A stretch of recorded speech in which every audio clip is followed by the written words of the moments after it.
നമസ്കാരം, ഹലോ ഡോക്ടറിലേക്ക് സ്വാഗതം. നമ്മളിന്ന് ചർച്ച ചെയ്യുന്നത് GERD എന്ന് പറയുന്ന ഒരു അസുഖത്തെക്കുറിച്ചാണ്. ഈ വിഷയം ചർച്ചയിനായി നമ്മോടൊപ്പം ഉള്ളത് തിരുവനന്തപുരം കിംസ് ഹോസ്പിറ്റലിലെ സീനിയർ കൺസൾട്ടൻറ്റും അതുപോലെ തന്നെ മിനിമൽ ആക്സസ് സർജനുമായ ഡോക്ടർ ജയഗണേഷ് കെ വിശ്വംഭരനാണ് ഇന്ന് നമ്മോടൊപ്പം ഉള്ളത്. നമസ്കാരം ഡോക്ടർ, ഹലോ ഡോക്ടറിലേക്ക് സ്വാഗതം. സാർ, നമുക്ക് ഈ GERD കുറിച്ച് പറയുമ്പോൾ നമുക്ക് ഏതൊരു പ്രശ്നവും സാധാരണക്കാർക്ക് ഒരു പേഷ്യൻറ്റിനെ സംബന്ധിച്ചിടത്തോളം പുളിച്ചു തകട്ടലായിട്ടായിരിക്കും പലപ്പോഴും അവർ പ്രസൻറ്റ് ചെയ്യുന്നത്. എന്താണ് യഥാർത്ഥത്തിൽ ഈ ഗ്യാസ്ട്രോ ഈസോഫഗൽ റിഫ്ലക്സ് ഡിസീസ് എന്ന് പറയുന്ന ഈ അസുഖം എങ്ങനെയായിരിക്കാം പേഷ്യൻസിന് അത് പ്രസൻറ്റ് ചെയ്യുക?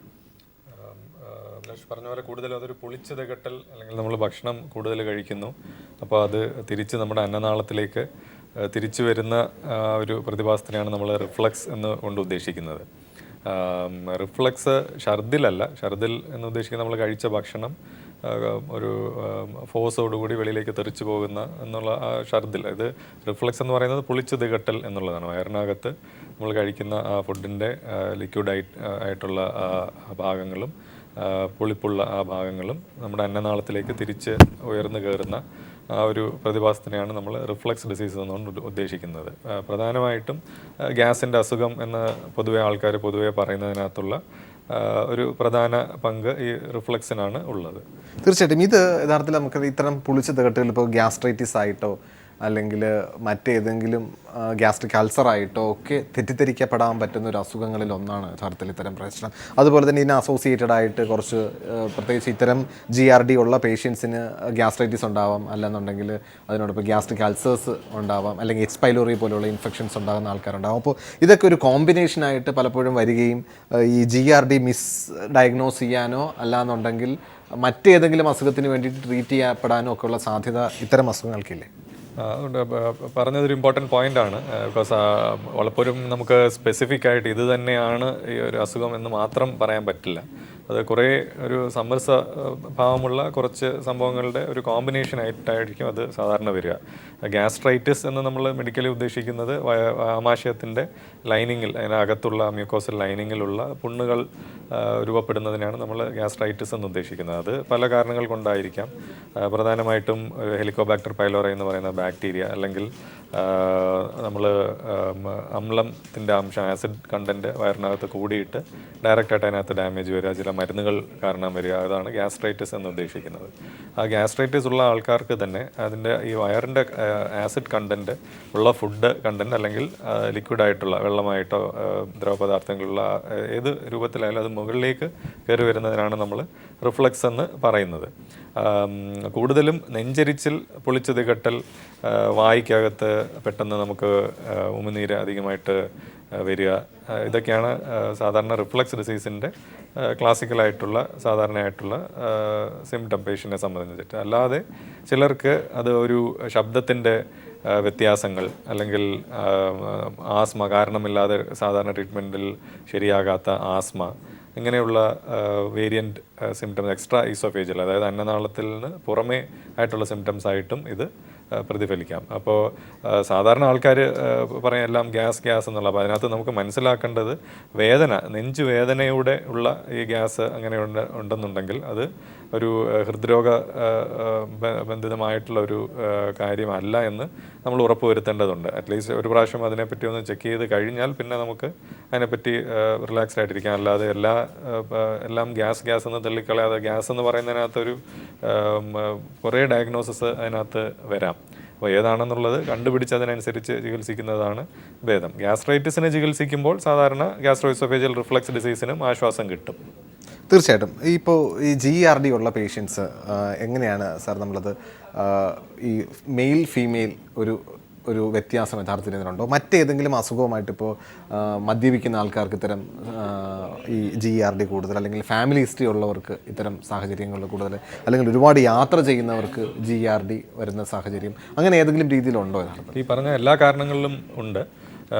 ഉദാഹരണത്തിന് മെയിൽ ഫീമെയിൽ എന്ന് ഉദ്ദേശിക്കുമ്പോൾ നമ്മുടെ ഹാബിറ്റ്സ് ആയിരിക്കാം. അല്ലാതെ തന്നെ സ്മോക്കിംഗ് ഉള്ള ആൾക്കാർ, മദ്യപിക്കുന്ന ആൾക്കാർക്ക് കൂടുതലായിരിക്കും. ഓവർ വെയ്റ്റ്, ഒബീസിറ്റി ഉള്ള ആൾക്കാർക്ക് പ്രധാനമായിട്ടുള്ള ഒരു സിംറ്റമാണ് ഗ്യാസ്ട്രോഇസോഫേജിയൽ റിഫ്ലക്സ് ഡിസീസ്. നമ്മൾ വയറിൻ്റെ വ്യാസം അല്ലെങ്കിൽ വണ്ണം നന്നായിട്ട് കുറച്ച് കഴിഞ്ഞാൽ ഗ്യാസ്ട്രോഇസോഫേജിയൽ റിഫ്ലക്സ് നന്നായിട്ട് കുറയും. അത് GERDയുടെ one of the main components അല്ലെങ്കിൽ ഒരു കോസറ്റീവ് ഫാക്ടേഴ്സ് ഒബീസിറ്റിയാണ്. പിന്നീട് നമുക്കുള്ളത് ഇപ്പോൾ ഒരു ഉദാഹരണം ട്രാവൽ എന്ന് പറഞ്ഞപ്പോൾ ഒരു സമയത്തിന് ഭക്ഷണം കഴിക്കാൻ പറ്റുന്നില്ല, അല്ലെങ്കിൽ കഴിക്കുന്ന ഭക്ഷണം പലപ്പോഴും വളരെ ഹെൽത്തി ആയിരിക്കണമെന്നില്ല, അല്ലെങ്കിൽ അതിൻ്റെ പ്രിപ്പറേഷനകത്ത് അത്ര കെയർ കാണില്ല, അങ്ങനെയുള്ള സംഭവങ്ങൾ വരുമ്പോൾ ട്രാവലിംഗ് അങ്ങനെയുള്ള സന്ദർഭങ്ങളിലും ഇത് കൂടാം. ഇപ്പോൾ സാധാരണ അത് ഒരു സിമ്പിളായിട്ട് പറയുമ്പോൾ ആമാശയത്തിൽ നമ്മൾ കൂടുതൽ സംഭവങ്ങൾ നിറയ്ക്കുന്നു, അതിൻ്റെ ഒരു കപ്പാസിറ്റി അല്ലെങ്കിൽ അത് വല്ലാതെ സ്ട്രെച്ച് ചെയ്ത് കഴിയുമ്പോൾ അതിനൊരു നമ്മുടെ ഒരു പ്രഷർ കുക്കറിൽ നിന്ന് നമ്മൾ സ്റ്റീം റിലീസ് ചെയ്യുന്ന പോലെ ഉള്ള ഒരു രീതിയിൽ നമ്മൾ സാധാരണ ഏമ്പക്കം വിടുന്നത് അത് സാധാരണ രീതി. പക്ഷേ അത് വയറ് വല്ലാതെ വലുതായി അത് നിരന്തരം ഇങ്ങനെ സംഭവിച്ചുകൊണ്ടിരിക്കുന്നത് അല്ലെങ്കിൽ കൂടുതൽ രീതിയിൽ സംഭവിക്കുമ്പോഴാണ് അത് ഒരു പ്രോബ്ലമായിട്ട് വരുന്നത്. തീർച്ചയായിട്ടും ഇതിനെപ്പോഴാണ് ഒരു സർജിക്കൽ മാനേജ്മെൻറ്റ് നമുക്ക് വേണ്ടി വരിക? എല്ലാ ഈ GERDയും ഒരു സർജിക്കൽ കറക്ഷനിലേക്ക് നമ്മൾ പോകേണ്ടത് ആവശ്യമുണ്ടോ? ഒരിക്കലും അല്ല. GERD എന്ന് പറയുന്നത് വളരെ സർവ്വസാധാരണമായിട്ടുള്ള ഒരു അസുഖം എന്ന് പറയുന്ന ആ ഒരു GERDക്ക് മാത്രമേ നമ്മൾ ഈ സർജിക്കലായിട്ടും കുറച്ച് ഇൻവേസീവ് ആയിട്ടുള്ള മെത്തേഡ്സ് ഫോളോ ചെയ്യാറുള്ളൂ. അപ്പോൾ ഇത് ലക്ഷക്കണക്കിന് ആൾക്കാരെ ബാധിക്കുന്ന ഒരു സംഭവമാണ്. അപ്പോൾ അതിന് പല ഗ്രഡേഷൻസ് ഉണ്ട്. അപ്പോൾ പ്രധാനമായിട്ടും ഇതിനകത്ത് മെയിനായിട്ട് ചെക്കപ്പ് വേണ്ടത് എൻഡോസ്കോപ്പിയാണ്. അപ്പോൾ എൻഡോസ്കോപ്പിക്കായിട്ട് നോക്കിയിട്ട് അന്നനാളത്തിനകത്തുള്ള പുണ്ണുകൾ, ഈസോഫേജൈറ്റിസ് എന്ന് പറയും. ആ ഈസോഫേജൈറ്റിസിന് തന്നെ പല ഗ്രഡേഷനുണ്ട്. അതിൻ്റെ കാഠിന്യം അനുസരിച്ച് അത് നോക്കി വ്യക്തമായിട്ടും റിഫ്ലക്സ് ഡിസീസ് അല്ലെങ്കിൽ ഈസോഫേജൈറ്റിസ് ഉണ്ട്, കൂടാതെ അതിൻ്റെ കൂടെ ഹയാറ്റസ് ഹെർണിയ എന്ന് പറയുന്ന ഒരു കണ്ടീഷൻ, അതായത് നമ്മുടെ അന്നനാളവും ആമാശയവും തമ്മിൽ ബന്ധിപ്പിക്കുന്ന ആ ജംഗ്ഷനിൽ നടക്കുന്ന നമുക്കൊരു വാൽവ് മെക്കാനിസം ഉണ്ട്. ഒരു വൺ വേ അല്ല, ഒരു 2 വേ വാൽവ് തന്നെയാണ്. അപ്പോൾ ആ വാൽവ് കുറച്ച് ലൂസാകുന്ന ഒരു ഇത് വരുമ്പോൾ അത് തിരിച്ച് വരുന്നത് കൊണ്ടാണ് ഈ റിഫ്ലക്സ് കൂടുതലായിട്ടും വരിക. അപ്പോൾ ഈ കാരണങ്ങൾ കൊണ്ടാണ് അത് മെയിനായിട്ട് അത് സംഭവിക്കുന്നത്. അപ്പോൾ അത് എന്താണെന്നുള്ള അസസ് ചെയ്ത് അതിൻ്റെ ഉള്ളൊരു പ്രൂഫ് നമുക്ക് വേണം എൻഡോസ്കോപ്പിക്കൽ. പിന്നെ പേഷ്യൻസിന് അതിൻ്റേതായിട്ടുള്ള സിംറ്റം വേണം. പിന്നെ സിമ്പിളായിട്ടുള്ള നമുക്കിതിൻ്റെ മെഡിസിൻ വളരെ ഈസിലി അവൈലബിൾ ആണ്, എല്ലാവർക്കും അറിയുന്ന. ഇപ്പോൾ ആസിഡിറ്റി കുറയ്ക്കുന്ന മരുന്നുകൾ കഴിക്കുക, അതിനകത്ത് ഫലം അത്ര കാണുന്നില്ല, കുറച്ച് നാളായിട്ട് ഇതുണ്ട്, വേറെ കാരണങ്ങൾ കണ്ടുപിടിക്കപ്പെടുന്നില്ല. അങ്ങനെയുള്ള ഒരു ഗ്രൂപ്പ് നോക്കിയിട്ടാണ് നമ്മളത് സെലക്ട് ചെയ്യുക. സാധാരണ ഒരു 100 പേരെ എടുത്താൽ 1-2% ആൾക്കാർക്ക് മാത്രമേ സർജറി ആവശ്യം വരുന്നുള്ളൂ. തീർച്ചയായിട്ടും സാർ നേരത്തെ പറഞ്ഞ എൻഡോസ്കോപ്പിയുടെ കാര്യം പറഞ്ഞു.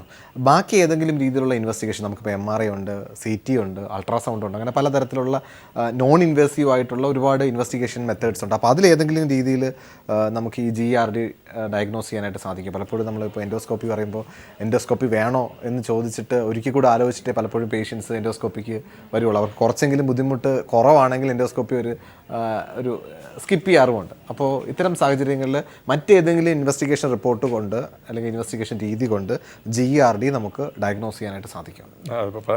എനിക്ക് പറയുന്നത് എൻഡോസ്കോപ്പി അങ്ങനെ പേടിക്കാനുള്ള കാര്യമൊന്നുമില്ല. അത് വളരെ സിമ്പിളായിട്ടുള്ള ടെസ്റ്റാണ്, നമുക്ക് സർവ്വസാധാരണമായിട്ട് ഇപ്പോൾ ചെയ്യുന്നുണ്ട്. അത് അങ്ങനെ ആൾക്കാർ മനസ്സിലാക്കുന്നതായിരിക്കും നല്ലത്. അതല്ല നമ്മൾ നോൺ ഇൻവേസീവ് ഒന്നും ഇല്ലാതെ അങ്ങനെ നോൺ ഇൻവേസീവായിട്ട് സാധാരണ അങ്ങനെ ഡയഗ്നോസ് ചെയ്യാൻ പറ്റില്ല. ഇൻ ദ സെൻസ് നമുക്ക് അതിനകത്ത് ഇപ്പോൾ മോഡേൺ രീതിയിൽ വരുമ്പോൾ നമുക്കത് ചില ക്രൈറ്റീരിയ, ചില ഘടകങ്ങൾ ഉണ്ടെങ്കിൽ മാത്രമേ ഒരു പെർട്ടിക്കുലർ ഡിസീസിനെ ഒരു നാമകരണം ചെയ്യാൻ പാടുള്ളൂ എന്നുള്ള ചില സിറ്റുവേഷൻസ് ഉണ്ട്. അപ്പോൾ അങ്ങനെ വരുമ്പോൾ GERDയുടെ പ്രാഥമിക ഡയഗ്നോസിസിലും തുടർന്നുള്ള ട്രീറ്റ്മെൻറ്റിലും എൻഡോസ്കോപ്പി വളരെ മസ്റ്റായിട്ടുള്ളൊരു ഘടകമാണ്. നോൺ ഇൻവേസീവ് ആയിട്ടുള്ളത് ഇൻഡയറക്റ്റ് ആയിട്ടുള്ള എവിഡൻസ്, ഫോർ എക്സാമ്പിൾ ഇപ്പോൾ ഒരു ലാർജ് ഹയാറ്റസ് ഹെർണിയ അങ്ങനെ ഉണ്ടെന്നുണ്ട്, അത് ചിലപ്പോൾ നമുക്ക് ബേരിയം സ്വോളോ അങ്ങനെയുള്ള ടെസ്റ്റിനകത്ത് എക്സ്റേയുടെ ഒരു മെത്തേഡാണത്. അതല്ലാതെ CTയിൽ ചിലപ്പോൾ കണ്ടെന്ന് വരാം. അങ്ങനെയുള്ള ഇൻഡയറക്റ്റ് എവിഡൻസും ചില സിറ്റുവേഷൻസിൽ മാത്രമേ നോൺ ഇൻവേസീവ് ആയിട്ടുള്ളത് വരികയുള്ളൂ. ഹലോ ഡോക്ടർക്ക് വീണ്ടും സ്വാഗതം. നമ്മളിപ്പോൾ ചർച്ച ചെയ്തുകൊണ്ടിരിക്കുന്ന ഗ്യാസ്ട്രോ ഈസോഫാഗൽ റിഫ്ലക്സ് ഡിസീസ് എന്നുള്ള അസുഖമാണ്. ഡോക്ടർ ജയ് ഗണേഷ് K വിശ്വംഭരനാണ് ഇന്ന് നമ്മോടൊപ്പം ഉള്ളത്. നമസ്കാരം സാർ. സാധാരണ നേരത്തെ പറഞ്ഞതുപോലെ ഈ GERDയുടെ സർജിക്കൽ മാനേജ്മെൻറ്റൊക്കെ പറഞ്ഞപ്പോൾ സാർ നേരത്തെ പറഞ്ഞു ഈ എൻഡോസ്കോപ്പി വളരെ സിമ്പിൾ ആയിട്ടുള്ള കാര്യമാണെന്ന്. പക്ഷേ നമുക്കറിയാം പല എൻഡോസ്കോപ്പിക് പ്രൊസീജിയറും കഴിഞ്ഞിട്ടുള്ളൊരു 10 കൊല്ലം 5 കൊല്ലം ഒക്കെ മുമ്പ് എൻഡോസ്കോപ്പിക് പ്രൊസീജിയർ ചെയ്തിട്ടുള്ള ആൾക്കാർ അവരുടെ എക്സ്പീരിയൻസ് വളരെ മോശമായിട്ടാണ് പലപ്പോഴും എൻഡോസ്കോപ്പിക്കുള്ള എക്സ്പീരിയൻസ് പറയപ്പെടുന്നത്. ഡോക്ടർമാരുടെ പലപ്പോഴും അത് കുഴപ്പമില്ല, നമുക്കത് കംഫർട്ടബിളായിട്ട് ചെയ്യാൻ പറ്റുന്ന ഒരു ഇൻവെസ്റ്റിഗേഷനാണ് എന്നുള്ള രീതിയിൽ തന്നെയാണ് പറയുന്നത്. അപ്പോൾ എന്താണ് ഈ ഒരു ഡിഫറൻസ്? നമുക്ക് ഇപ്പോഴുള്ള എൻഡോസ്കോപ്പി കുറച്ചുകൂടി കംഫർട്ടബിൾ സോണിൽ തന്നെ ചെയ്യാവുന്നതാണോ? പക്ഷേ മുൻപ് നമുക്ക് ചെയ്തിരുന്ന എൻഡോസ്കോപ്പിക് പ്രൊസീജിയർ കുറച്ചുകൂടി പേഷ്യൻ്റ് ഡിസ്കംഫർട്ട് കൊടുക്കുന്ന രീതിയിലായിരുന്നു. അതുകൊണ്ട് എനിക്ക് തോന്നുന്നു അതിൻ്റെ പല ഘടകങ്ങളുണ്ട്. ഒന്ന്, ബെറ്റർ ഇൻസ്ട്രുമെൻറ്റേഷൻ ഒരു ഘടകമാണ്. രണ്ടാമത്, ആസ് ടൈം പ്രോഗ്രസ്സസ് നമ്മൾ ആ ചെയ്യുന്ന എക്സ്പീരിയൻസ് കൂടുന്തോറും അത് കുറച്ചുകൂടി സ്മൂത്ത് ആവുന്നുണ്ട്. മൂന്നാമത്, ഒരു പേഷ്യൻറ്റുമായിട്ട് കമ്മ്യൂണിക്കേറ്റ് ചെയ്യണം, അല്ലെങ്കിൽ ഈ വിവരങ്ങൾ പറഞ്ഞ് മനസ്സിലാക്കണം, അവരുടെ അടുത്ത് എക്സ്പ്ലെയിൻ ചെയ്ത് കാര്യങ്ങൾ ചെയ്യണം എന്നുള്ളൊരു രീതി ഇപ്പോൾ ഒരു സമീപകാലത്തെ ഒരു രീതിയാണ്. മുമ്പത്തുള്ള രീതി എന്ന് പറഞ്ഞാൽ നമ്മളൊരു ടെസ്റ്റ് ഡിറ്റർമിൻ ചെയ്യുക, അത് മുമ്പോട്ട് പോയി അത് ചെയ്യുക എന്നുള്ള ഒരു സ്റ്റൈലിലായിരുന്നു എല്ലാവരും ഫംഗ്ഷൻ ചെയ്തുകൊണ്ടിരുന്നത്. ഇപ്പോൾ അത് മാറി ഒരു നല്ലൊരു കാര്യമാണ് ആക്ച്വലി. ബിക്കോസ് നമ്മൾ ആ ഒരു കമ്മ്യൂണിക്കേഷൻ പേഷ്യൻസിനെ കാര്യങ്ങൾ പറഞ്ഞ് മനസ്സിലാക്കുമ്പോൾ തന്നെ അവരുടെ ആങ്സൈറ്റി കുറയുകയും അതുമൂലം ഉണ്ടാകുന്ന ആ ഒരു സ്ട്രെസ്സ് മറ്റേത് വരുമ്പോൾ ഈ ഒരു പൊട്ടൻഷ്യലി കുറച്ചൊരു ഡിഫിക്കൽട്ടി ഉള്ളൊരു സിറ്റുവേഷൻ അവർക്കത് ഫേസ് ചെയ്യാൻ പറ്റുന്നുണ്ട്. പിന്നെ വളരെ ബുദ്ധിമുട്ടുള്ളവർക്ക് ഇപ്പോൾ സെഡേഷൻ കൊടുക്കാറുണ്ട്. അപ്പോൾ അങ്ങനെയൊക്കെ ചെയ്യുമ്പോൾ കുറച്ചും കൂടെ സ്മൂത്തായിട്ട് തന്നെ അത് ചെയ്യാൻ പറ്റും. പിന്നെ ചില ആൾക്കാർ വളരെ സെൻസിറ്റീവ് ആയിരിക്കും, അപ്പോൾ അവർക്ക് എങ്ങനെയൊക്കെ ചെയ്താലും കുറച്ച് ബുദ്ധിമുട്ട് ഉണ്ടാവാറുണ്ട്. അപ്പോൾ അങ്ങനെയുള്ളവരെ നന്നായിട്ട് സെഡേറ്റ് ചെയ്ത അനസ്തീഷ്യയിൽ തന്നെ ചെയ്യണം. തീർച്ചയായിട്ടും. ഇപ്പം എൻ്റെ സർജിക്കൽ മാനേജ്മെൻറ്റ് പോയി കഴിഞ്ഞാൽ എന്താണ് നമ്മൾ ഈ GERD നമ്മൾ ചെയ്യുന്ന സർജറി, എന്താണ് നമ്മൾ ചെയ്യുന്ന പ്രൊസീജിയർ? GERD നമ്മൾ സർജിക്കൽ ഇതായിട്ട് നമ്മൾ അതിന് മുമ്പ് അതിൻ്റെ ഒരു സെലക്ഷൻ, അതിന് മുമ്പ് ഒരു വാക്ക് പറയുന്നപ്പോൾ പ്രൂവൺ ഈസോഫേജൽ റിഫ്ലക്സ് ആയിരിക്കണം. അതേപോലെ ഇപ്പോഴത്തെ രീതിയിൽ 1-2 ലാബ് ടെസ്റ്റ് കൂടെയുണ്ട്. അതായത് 24 hour pH മാനോമെട്രി എന്ന് പറയും. ഒരു ദിവസം നമ്മുടെ അന്നനാളത്തിൽ എത്ര പ്രാവശ്യം ഈ ആസിഡ് മുകളിലേക്ക് കയറുന്നുണ്ട്, ആ കയറുന്നത് ഒരു നിശ്ചിത ദൈർഘ്യത്തിന് മേളിൽ അതങ്ങനെ സസ്റ്റെയിൻ ചെയ്ത് നിൽക്കുന്നുണ്ടോ, അല്ലെങ്കിൽ നമ്മുടെ pH എന്ന് പറയുന്ന ഇതിൽ ലെസ് ദാൻ 4 കുറഞ്ഞ pH എത്ര എപ്പിസോഡ്സ് വരുന്നുണ്ട്, ഇതിൻ്റെ എല്ലാം കോറിലേഷൻ നോക്കും.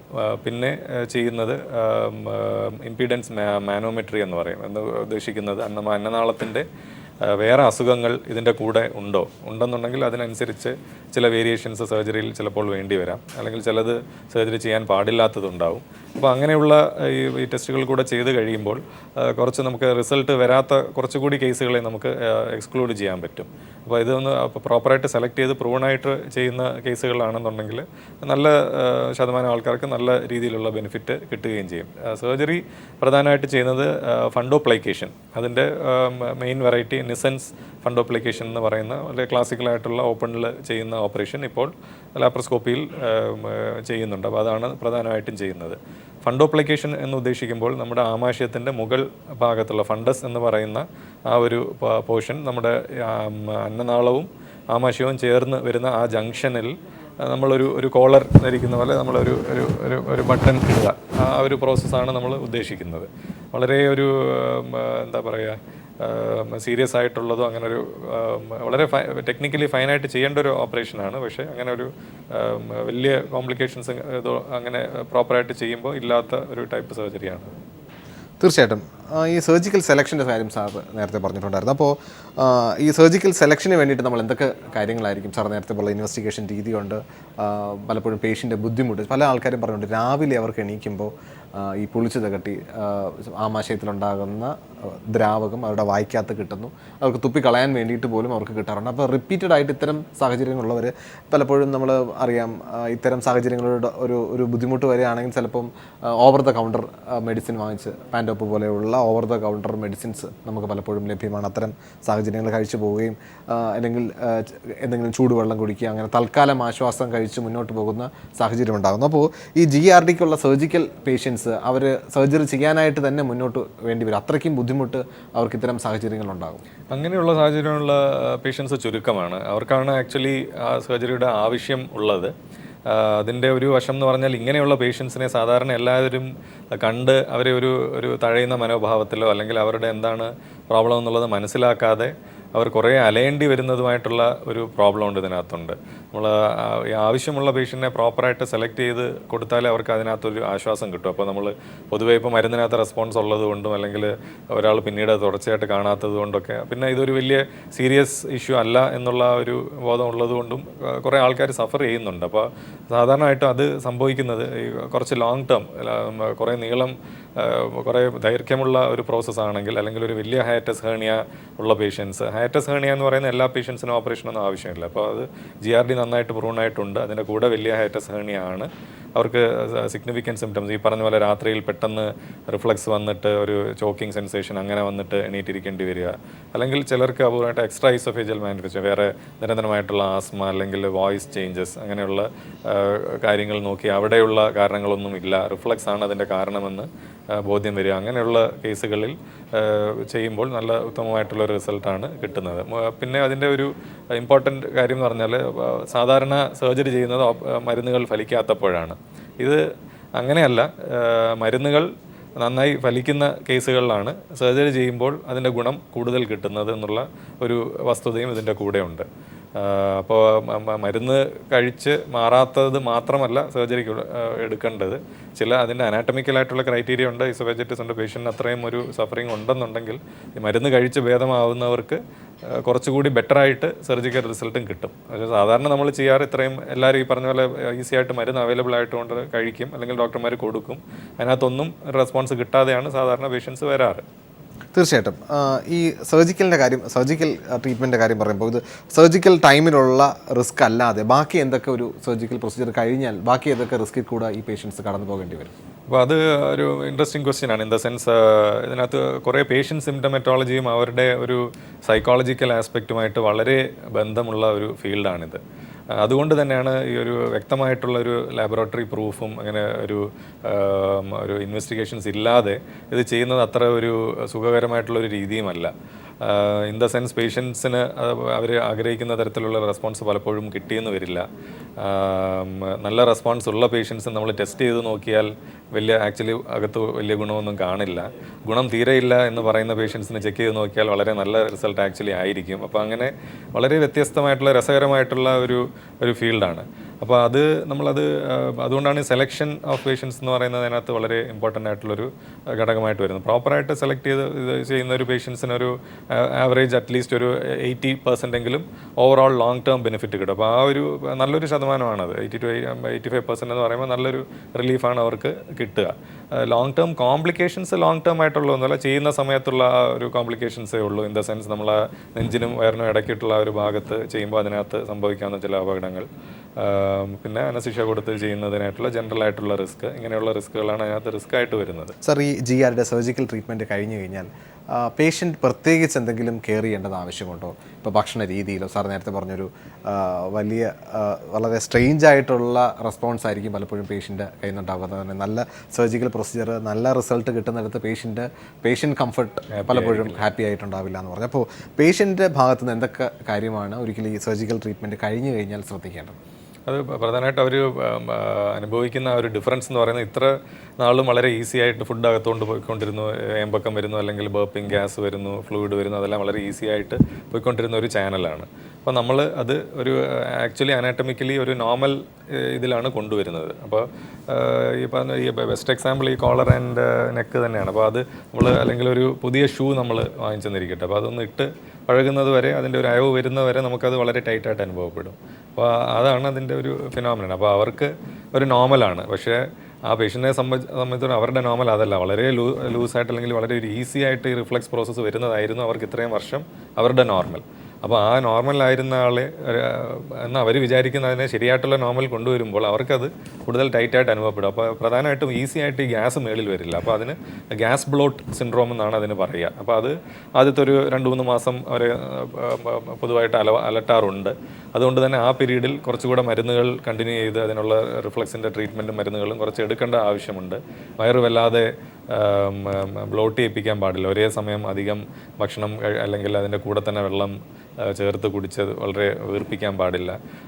പിന്നെ നമ്മൾ മുമ്പ് ശ്രദ്ധിച്ചിട്ടുള്ള നമുക്ക് ഗ്യാസ് വരുത്തുന്നതോ അല്ലെങ്കിൽ ബ്ലോട്ടിങ് വരുത്തുന്നതോ ഗ്യാസിൻ്റെ അസുഖം കൂട്ടുന്നതുമായിട്ടുള്ള പേഷ്യൻ്റ് നിരീക്ഷിച്ചിട്ടുള്ള ഭക്ഷണങ്ങൾ ആ സമയത്ത് അവോയ്ഡ് ചെയ്യുന്നതായിരിക്കും നല്ലതല്ല. ഞങ്ങൾ പറയുന്നത് ഡോക്ടേഴ്സ് പറയുന്നുള്ള ഭക്ഷണം എന്നുള്ളതല്ല, പേഷ്യൻറ്റിൻ്റെ മുമ്പുള്ള എക്സ്പീരിയൻസിൽ എന്ത് ഭക്ഷണങ്ങളാണ് അവർക്ക് ഈ സിംറ്റംസ് കൂട്ടുന്നത്, ആ ഭക്ഷണങ്ങൾ ഈ ഒരു പീരീഡിൽ അവോയ്ഡ് ചെയ്യുന്നതായിരിക്കും നല്ലത്. അതൊരു കോമൺ സെൻസ് അപ്രോച്ച്. പിന്നെ പൊതുവേ പറയുമ്പോൾ എരിവ് കൂടുതലുള്ളത്, പുളിപ്പ് കൂടുതലുള്ളത്, അല്ലെങ്കിൽ വളരെ ഫാറ്റി, എണ്ണ, oil, heavy foods, fried foods, junk foods, അങ്ങനെയുള്ള ഭക്ഷണങ്ങളൊക്കെ അവോയ്ഡ് ചെയ്യുന്നത് തന്നെയാണ് നല്ലത്. അപ്പോൾ അതിൻ്റെ ഒരു ഗുണം എന്ന് വെച്ചാൽ അങ്ങനെയൊക്കെ ഇരിക്കുമ്പോൾ നമ്മൾ വയറിനകത്തുള്ള ഒബീസിറ്റിയും അതിൻ്റെ കൂടെ തന്നെ കുറയും. അപ്പോൾ ഒബീസിറ്റിയും ഇതിന് ഒരു സ്ട്രോങ്ങസ്റ്റ് ലിങ്ക് ആക്ച്വലി ഒബീസിറ്റിക്കാണ്. അപ്പോൾ അത് ഒബീസിറ്റി കുറഞ്ഞ് നമ്മൾ കുറച്ചും കൂടെ ഒരു ഫിറ്റ് ആകുമ്പോൾ ആ സിംറ്റംസ് കുറച്ചും കൂടെ ബെറ്റർ ആവും. അപ്പോൾ ഒരു നിയന്ത്രിതമായ ആഹാരം, നല്ല റെഗുലറായിട്ടുള്ള വ്യായാമം, പിന്നെ നമുക്കൊരു സമചിത്തതയോടുള്ളൊരു മനസ്സ്, ഇതൊരു വലിയ സിംറ്റം, അതൊരു വലിയ വെപ്രാളപ്പെടാതെ ആ ഒരു ഫേസ് കുറച്ചൊന്ന് അഡ്ജസ്റ്റ് ചെയ്ത് പോയി കഴിഞ്ഞാൽ പിന്നീട് അത്